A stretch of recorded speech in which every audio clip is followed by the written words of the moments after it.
LLB Audiobook presents A Tale of Two Cities by Charles Dickens. Book the Third, The Track of a Storm. Chapter 10, The Substance of the Shadow. I, Alexandre Manette, unfortunate physician, native of Beauvais, and afterwards resident in Paris, write this melancholy paper in my doleful cell in the Bastille during the last month of the year, 1767. I write it at stolen intervals, under every difficulty. I design to secrete it in the wall of the chimney, where I have slowly and laboriously made a place of concealment for it. Some pitying hand may find it there, when I and my sorrows are dust. These words are formed by the rusty iron point with which I write with difficulty, in scrapings of soot and charcoal from the chimney, mixed with blood, in the last month of the 10th year of my captivity. Hope has quite departed from my breast. I know from terrible warnings I have noted in myself that my reason will not long remain unimpaired. But I solemnly declare that I am at this time in the possession of my right mind, that my memory is exact and circumstantial, and that I write the truth as I shall answer for these my last recorded words, whether they be ever read by men or not, at the eternal judgment seat.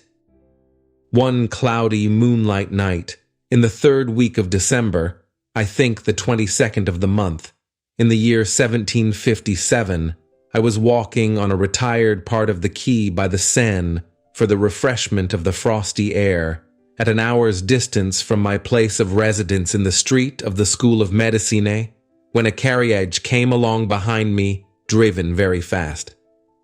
As I stood aside to let that carriage pass, apprehensive that it might otherwise run me down, a heat was put out at the window, and a voice called to the driver to stop, too.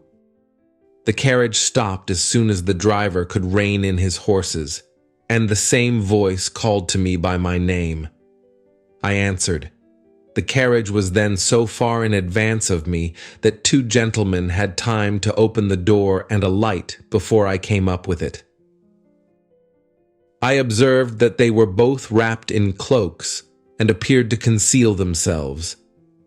As they stood side by side near the carriage door, I also observed that they both looked of about my own age, or rather younger, and that they were greatly alike in stature, manner, voice, and as far as I could see, face, too. "You are Dr. Manette?" said one. "I am." "Dr. Manette, formerly of Beauvais," said the other. The young physician, originally an expert surgeon, who within the last year or 2 has made a rising reputation in Paris. "Gentlemen," I returned, "I am that Dr. Manette of whom you speak so graciously."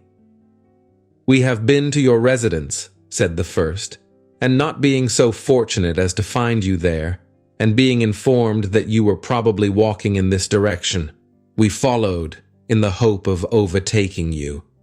Will you please to enter the carriage?"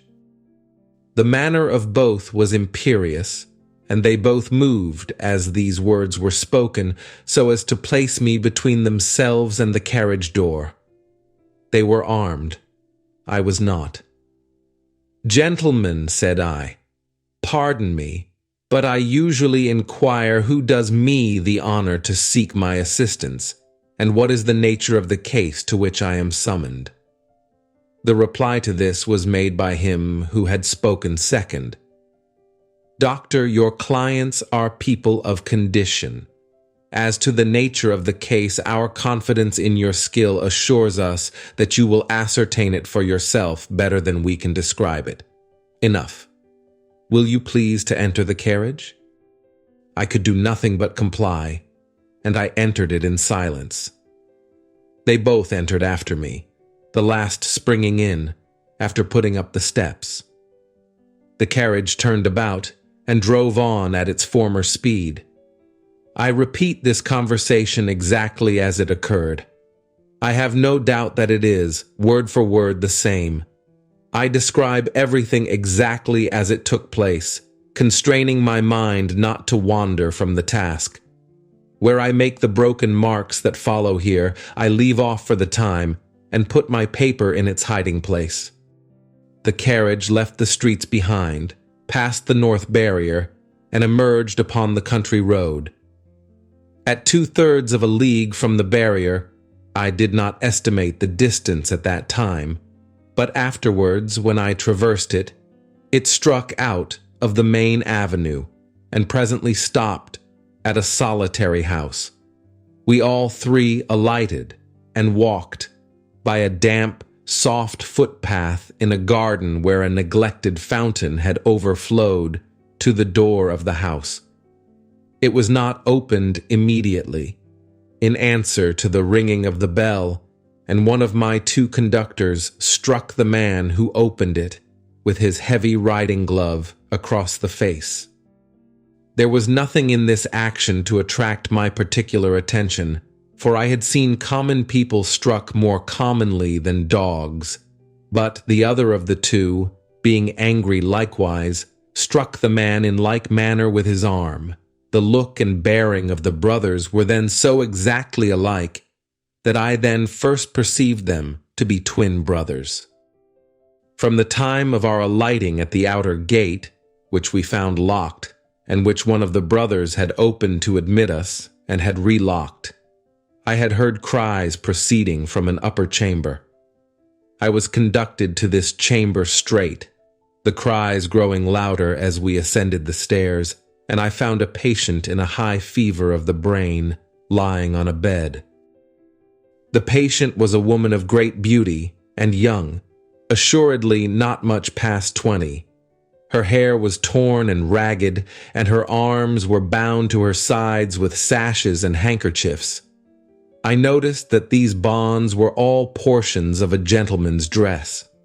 On one of them, which was a fringed scarf for a dress of ceremony, I saw the armorial bearings of a noble and the letter E.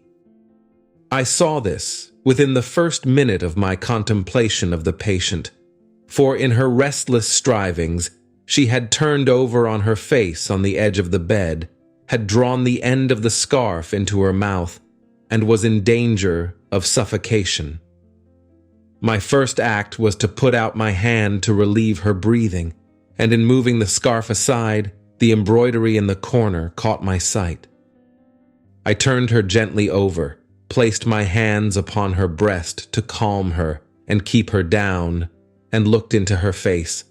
Her eyes were dilated and wild, and she constantly uttered piercing shrieks and repeated the words, "My husband, my father, and my brother," and then counted up to 12 and said, "Hush!" For an instant, and no more, she would pause to listen, and then the piercing shrieks would begin again, and she would repeat the cry, "My husband, my father, and my brother," and would count up to 12 and say, "Hush!" There was no variation in the order or the manner. There was no cessation, but the regular moment's pause in the utterance of these sounds. "How long," I asked, "has this lasted?" To distinguish the brothers, I will call them the elder and the younger. By the elder, I mean him who exercised the most authority. It was the elder who replied, "Since about this hour last night." "She has a husband, a father, and a brother?" "A brother." "I do not address her brother?" He answered with great contempt, "No." "She has some recent association with the number 12? The younger brother impatiently rejoined, "With 12 o'clock?" "See, gentlemen," said I, still keeping my hands upon her breast, "how useless I am as you have brought me. If I had known what I was coming to see, I could have come provided. As it is, time must be lost. There are no medicines to be obtained in this lonely place." The elder brother looked to the younger, who said haughtily, "There is a case of medicines here," and brought it from a closet and put it on the table. I opened some of the bottles, smelt them, and put the stoppers to my lips. If I had wanted to use anything save narcotic medicines that were poisons in themselves, I would not have administered any of those. "Do you doubt them?" asked the younger brother. "You see, monsieur, I am going to use them," I replied, and said no more. I made the patient swallow, with great difficulty, and after many efforts, the dose that I desired to give. As I intended to repeat it after a while, and as it was necessary to watch its influence, I then sat down by the side of the bed. There was a timid and suppressed woman in attendance, wife of the man downstairs, who had retreated into a corner. The house was damp and decayed, indifferently furnished, evidently recently occupied and temporarily used. Some thick old hangings had been nailed up before the windows to deaden the sound of the shrieks. They continued to be uttered in their regular succession, with the cry, "My husband, my father, and my brother," the counting up to 12, and hush. The frenzy was so violent that I had not unfastened the bandages restraining the arms, but I had looked to them to see that they were not painful.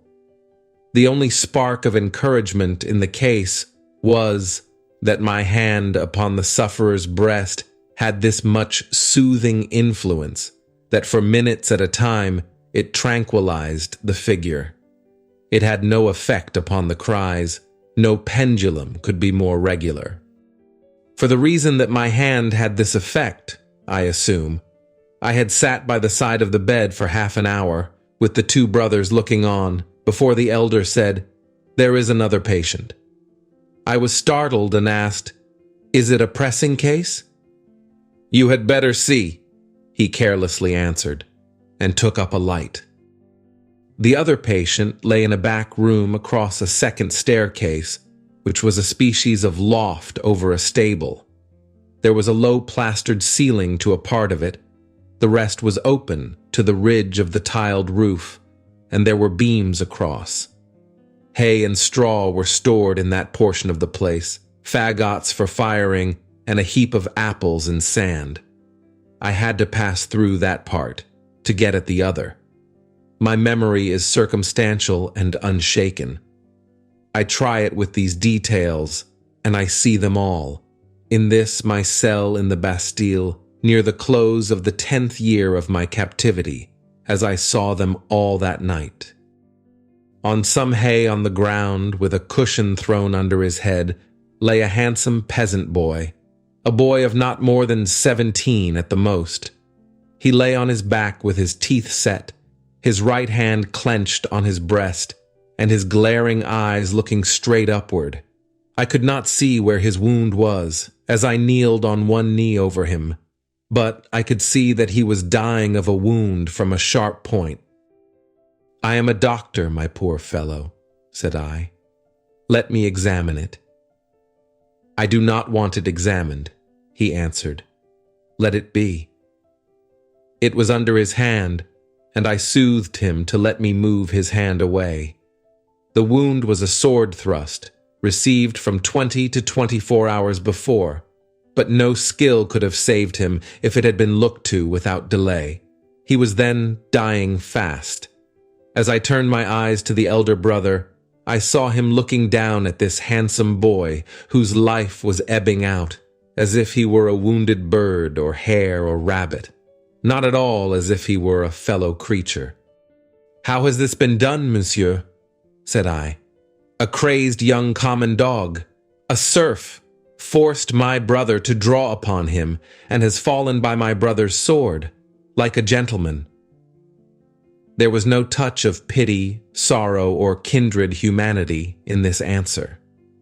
The speaker seemed to acknowledge that it was inconvenient to have that different order of creature dying there, and that it would have been better if he had died in the usual obscure routine of his vermin kind. He was quite incapable of any compassionate feeling about the boy, or about his fate. The boy's eyes had slowly moved to him as he had spoken, and they now slowly moved to me. Doctor, they are very proud, these nobles, but we common dogs are proud too sometimes. They plunder us, outrage us, beat us, kill us, but we have a little pride left sometimes. Have you seen her, Doctor? The shrieks and the cries were audible there, though subdued by the distance. He referred to them as if she were lying in our presence. I said, I have seen her. She is my sister, Doctor. They have had their shameful rights, these nobles, in the modesty and virtue of our sisters many years. But we have had good girls among us. I know it and have heard my father say so. She was a good girl. She was betrothed to a good young man too, a tenant of his. We were all tenants of his. That man's who stands there. The other is his brother, the worst of a bad race. It was with the greatest difficulty that the boy gathered bodily force to speak, but his spirit spoke with a dreadful emphasis. We were so robbed by that man who stands there, as all we common dogs are by those superior beings, taxed by him without mercy, obliged to work for him without pay, obliged to grind our corn at his mill, obliged to feed scores of his tame birds on our wretched crops, and forbidden for our lives to keep a single tame bird of our own, pillaged and plundered to that degree that when we chanced to have a bit of meat, we ate it in fear, with the door barred and the shutters closed, that his people should not see it and take it from us. I say, we were so robbed and hunted and were made so poor that our father told us it was a dreadful thing to bring a child into the world, and that what we should most pray for was that our women might be barren and our miserable race die out. I had never before seen the sense of being oppressed bursting forth like a fire. I had supposed that it must be latent in the people somewhere, but I had never seen it break out until I saw it in the dying boy. Nevertheless, Doctor, my sister married. He was ailing at that time, poor fellow, and she married her lover, that she might tend and comfort him in our cottage, our dog hut, as that man would call it. She had not been married many weeks when that man's brother saw her and admired her and asked that man to lend her to him, for what are husbands among us? He was willing enough, but my sister was good and virtuous and hated his brother with a hatred as strong as mine. What did the two then to persuade her husband to use his influence with her, to make her willing? The boy's eyes, which had been fixed on mine, slowly turned to the looker-on, and I saw in the two faces that all he said was true. The two opposing kinds of pride confronting one another, I can see, even in this Bastille, the gentleman's all negligent indifference, the peasant's all trodden-down sentiment and passionate revenge. You know, Doctor, that it is among the rights of these nobles to harness us, common dogs, to carts and drive us. They so harnessed him and drove him. You know that it is among their rights to keep us in their grounds all night, quieting the frogs, in order that their noble sleep may not be disturbed. They kept him out in the unwholesome mists at night and ordered him back into his harness in the day. But he was not persuaded, no. Taken out of harness one day at noon to feed, if he could find food, he sobbed 12 times, once for every stroke of the bell, and died on her bosom. Nothing human could have held life in the boy but his determination to tell all his wrong. He forced back the gathering shadows of death as he forced his clenched right hand to remain clenched and to cover his wound. Then, with that man's permission and even with his aid, his brother took her away. In spite of what I know, she must have told his brother, and what that is, will not be long unknown to you, doctor. If it is now, his brother took her away, for his pleasure and diversion, for a little while.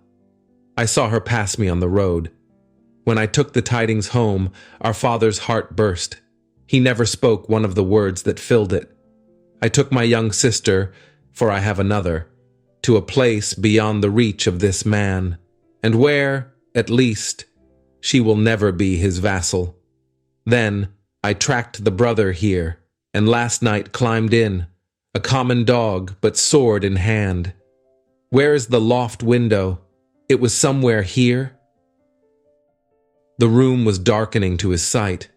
The world was narrowing around him. I glanced about me and saw that the hay and straw were trampled over the floor, as if there had been a struggle. She heard me and ran in. I told her not to come near us till he was dead. He came in and first tossed me some pieces of money, then struck at me with a whip. But I, though a common dog, so struck at him as to make him draw. Let him break into as many pieces as he will, the sword that he stained with my common blood. He drew to defend himself, thrust at me with all his skill for his life. My glance had fallen, but a few moments before, on the fragments of a broken sword lying among the hay. That weapon was a gentleman's. In another place lay an old sword that seemed to have been a soldier's. Now lift me up, doctor. Lift me up. Where is he? He is not here, I said, supporting the boy and thinking that he referred to the brother. He, proud as these nobles are, he is afraid to see me. Where is the man who was here? Turn my face to him. I did so, raising the boy's head against my knee. But, invested for the moment with extraordinary power, he raised himself completely, obliging me to rise too, or I could not have still supported him. "Marquis," said the boy, turned to him with his eyes opened wide and his right hand raised.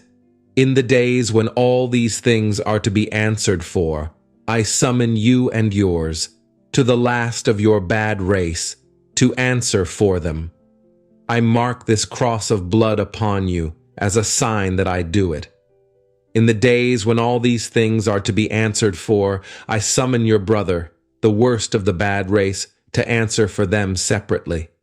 I mark this cross of blood upon him as a sign that I do it." Twice he put his hand to the wound in his breast, and with his forefinger drew a cross in the air. He stood for an instant with the finger yet raised, and as it dropped, he dropped with it, and I laid him down dead. When I returned to the bedside of the young woman, I found her raving in precisely the same order of continuity. I knew that this might last for many hours, and that it would probably end in the silence of the grave. I repeated the medicines I had given her, and I sat at the side of the bed until the night was far advanced. She never abated the piercing quality of her shrieks, never stumbled in the distinctness or the order of her words. They were always, "My husband, my father, and my brother. 1, 2, 3, 4, 5, 6, 7, 8, 9, 10, 11, 12, hush." This lasted 26 hours from the time when I first saw her. I had come and gone twice, and was again sitting by her when she began to falter.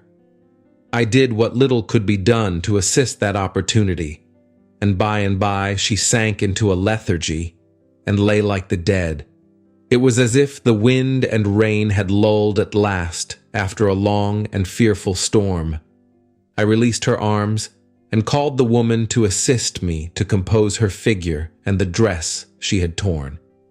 It was then that I knew her condition to be that of one in whom the first expectations of being a mother have arisen, and it was then that I lost the little hope I had had of her. "Is she dead?"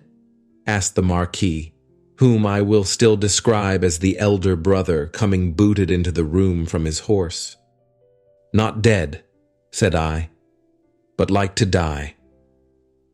"What strength there is in these common bodies," he said, looking down at her with some curiosity. "There is prodigious strength," I answered him, "in sorrow and despair." He first laughed at my words, and then frowned at them. He moved a chair with his foot near to mine, ordered the woman away, and said in a subdued voice, "Doctor, finding my brother in this difficulty with these hinds, I recommended that your aid should be invited. Your reputation is high, and as a young man with your fortune to make, you are probably mindful of your interest. The things that you see here are things to be seen and not spoken of." I listened to the patient's breathing and avoided answering. "Do you honor me with your attention, doctor?" "Monsieur," said I, "in my profession, the communications of patients are always received in confidence." I was guarded in my answer, for I was troubled in my mind with what I had heard and seen. Her breathing was so difficult to trace that I carefully tried the pulse and the heart. There was life and no more. Looking round as I resumed my seat, I found both the brothers intent upon me. "I write with so much difficulty, the cold is so severe, I am so fearful of being detected and consigned to an underground cell and total darkness, that I must abridge this narrative. There is no confusion or failure in my memory. It can recall and could detail every word that was ever spoken between me and those brothers." She lingered for a week. Towards the last, I could understand some few syllables that she said to me by placing my ear close to her lips. She asked me where she was, and I told her who I was, and I told her. It was in vain that I asked her for her family name. She faintly shook her head upon the pillow and kept her secret, as the boy had done. I had no opportunity of asking her any question until I had told the brothers she was sinking fast and could not live another day. Until then, though no one was ever presented to her consciousness save the woman and myself, one or other of them had always jealously sat behind the curtain at the head of the bed when I was there. But when it came to that, they seemed careless what communication I might hold with her, as if, the thought passed through my mind, I were dying too. I always observed that their pride bitterly resented the younger brothers, as I call him, having crossed swords with a peasant, and that peasant a boy. The only consideration that appeared to affect the mind of either of them was the consideration that this was highly degrading to the family and was ridiculous. As often as I caught the younger brother's eyes, their expression reminded me that he disliked me deeply for knowing what I knew from the boy. He was smoother and more polite to me than the elder, but I saw this. I also saw that I was an encumbrance in the mind of the elder, too. My patient died 2 hours before midnight, at a time, by my watch, answering almost to the minute when I had first seen her. I was alone with her, when her forlorn young head drooped gently on one side, and all her earthly wrongs and sorrows ended. The brothers were waiting in a room downstairs, impatient to ride away. I had heard them, alone at the bedside, striking their boots with their riding whips and loitering up and down. "At last she is dead?" said the elder when I went in. "She is dead," said I. "I congratulate you, my brother," were his words as he turned round. He had before offered me money, which I had postponed taking. He now gave me a rouleau of gold. I took it from his hand, but laid it on the table. I had considered the question, and had resolved to accept nothing. "Pray excuse me," said I. "Under the circumstances, no. They exchanged looks but bent their heads to me as I bent mine to them, and we parted without another word on either side. I am weary, weary, weary, worn down by misery. I cannot read what I have written with this gaunt hand. Early in the morning, the rouleau of gold was left at my door in a little box with my name on the outside. From the first, I had anxiously considered what I ought to do. I decided, that day, to write privately to the minister, stating the nature of the 2 cases to which I had been summoned and the place to which I had gone, in effect, stating all the circumstances. I knew what court influence was, and what the immunities of the nobles were, and I expected that the matter would never be heard of. But I wished to relieve my own mind. I had kept the matter a profound secret, even from my wife, and this too I resolved to state in my letter. I had no apprehension whatever of my real danger, but I was conscious that there might be danger for others if others were compromised by possessing the knowledge that I possessed. I was much engaged that day and could not complete my letter that night. I rose long before my usual time next morning to finish it. It was the last day of the year. The letter was lying before me just completed when I was told that a lady waited who wished to see me. I am growing more and more unequal to the task I have set myself. It is so cold, so dark, my senses are so benumbed, and the gloom upon me is so dreadful. The lady was young, engaging, and handsome, but not marked for long life. She was in great agitation. She presented herself to me as the wife of the Marquis Saint-Evrémonde. I connected the title by which the boy had addressed the elder brother with the initial letter embroidered on the scarf, and had no difficulty in arriving at the conclusion that I had seen that nobleman very lately.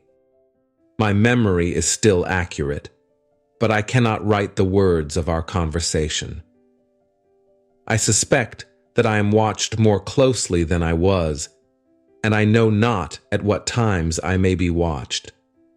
She had in part suspected, and in part discovered, the main facts of the cruel story of her husband's share in it and my being resorted to. She did not know that the girl was dead.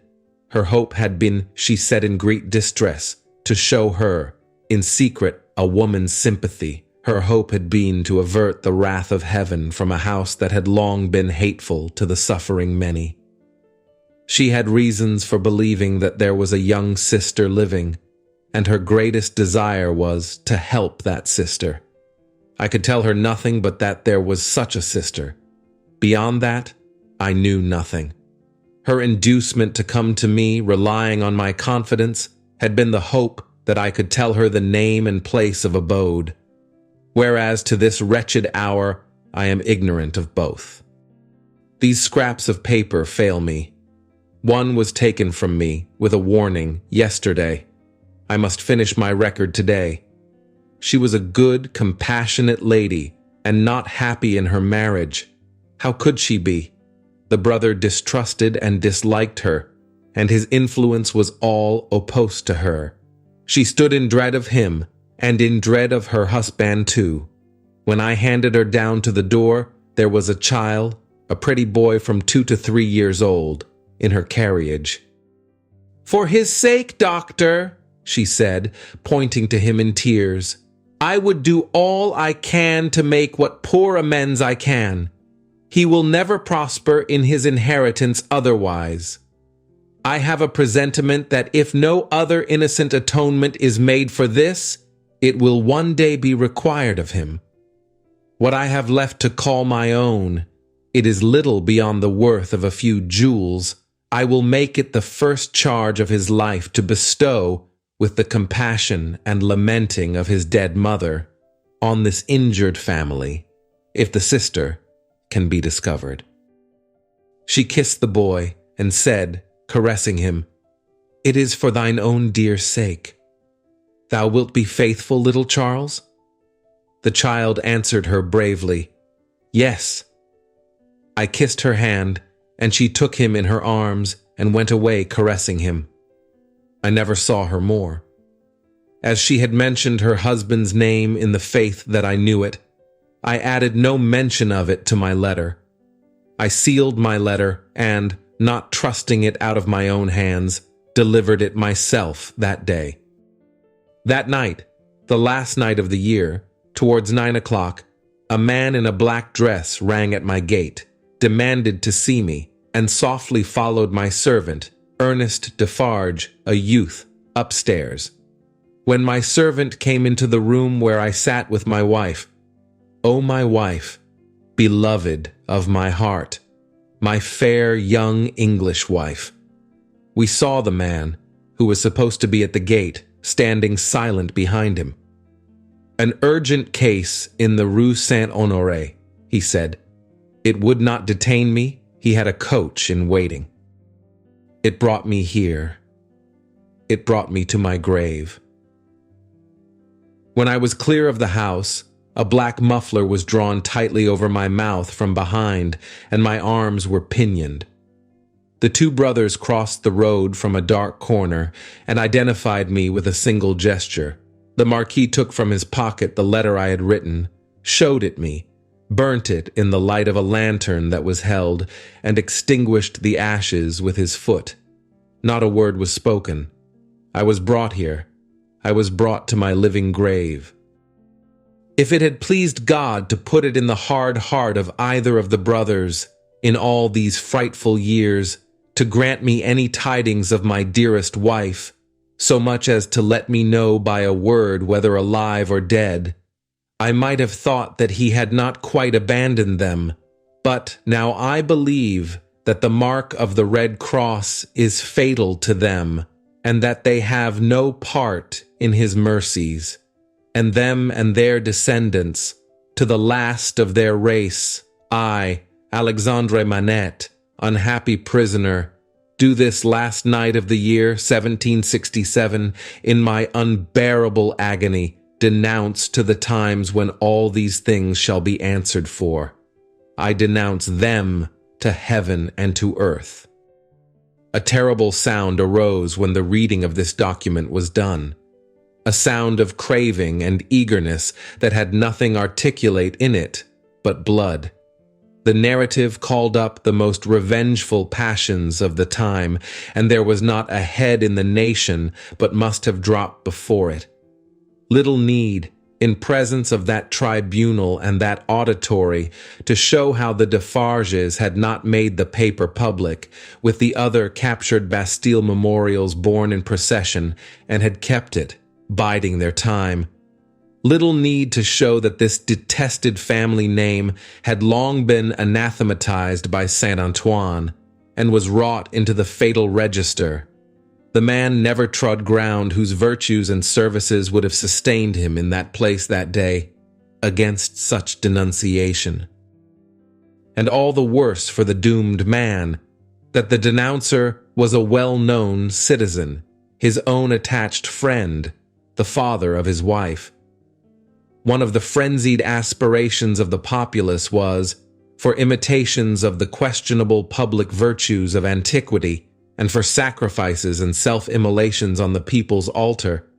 Therefore, when the president said, else had his own head quivered on his shoulders, that the good physician of the Republic would deserve better still of the Republic by rooting out an obnoxious family of aristocrats, and would doubtless feel a sacred glow and joy in making his daughter a widow and her child an orphan.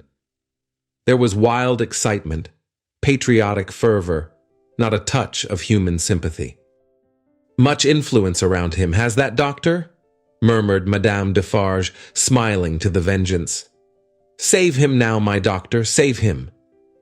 At every juryman's vote, there was a roar, another and another, roar and roar, unanimously voted, at heart and by descent an aristocrat, an enemy of the Republic, a notorious oppressor of the people.